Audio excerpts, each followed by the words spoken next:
I don't think he's seen it since 1969. It hasn't been, the first time he was on a racetrack since 1969 was last fall at Lime Rock and then at Watkins Glen, where those were the first two races I've had.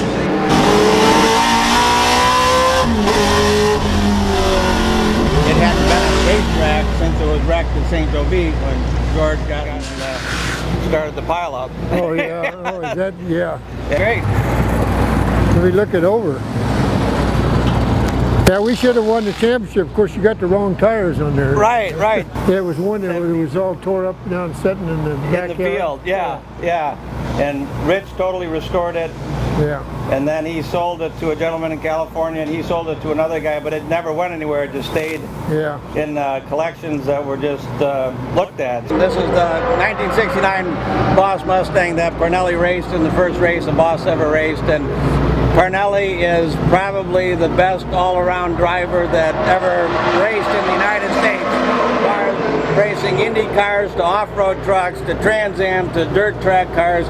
I mean, there is nothing that he can't race and win. And as far as I'm concerned, he is the man. Well, of course, winning Indianapolis in 1963 was by my height of my career, and probably the most important race for me. But it's nice to be a Trans Am winner as well, you know. And we had a lot of fun with different cars. I've been fortunate to drive a lot, all kinds of sports cars. I guess I'm going to drive it for the pace lap. Yeah, yep.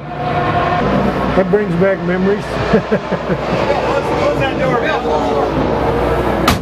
Yeah, it feels like, kind of like putting an old glove on. This pulls really well on the top end, but the 70 probably had more bottom end. Yeah, that was one problem we had with the 69 was not having enough torque. Right. Had a lot of horsepower at the top end. Yep. But the torque was terrible. This is awesome. Back when I was 16 years old and would have thought that this day might have happened, I would have never believed it, to be at Indianapolis with Parnelli Jones and own the car that he drove for the first time ever as a boss in a race. I mean, you can't make something like that up. If you did, people wouldn't believe you, probably. Oh, it brings back a lot of memories just when I see the car. I don't have to touch it. When I see it, it just makes me light up. Yeah, it's really amazing. These Trans Am series was so popular because all the manufacturers were involved, with Ford and Chevrolet and Chrysler and Javelin and all that. Win on Sunday and sell on Monday type of thing. It was great to be part of it.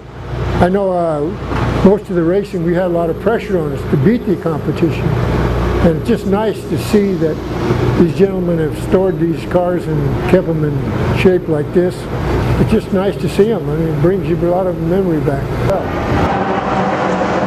Forget it. You would never believe that you could have done something like this years ago. So to be fortunate enough to be able to do this and buy the car and meet Parnelli and be able to run the car in the historic Trans Am series. There's no other vintage racing like that series. The cars are as they were raced back in the day. We make everybody keep them that way, and they're definitely the fan favorite of vintage racing.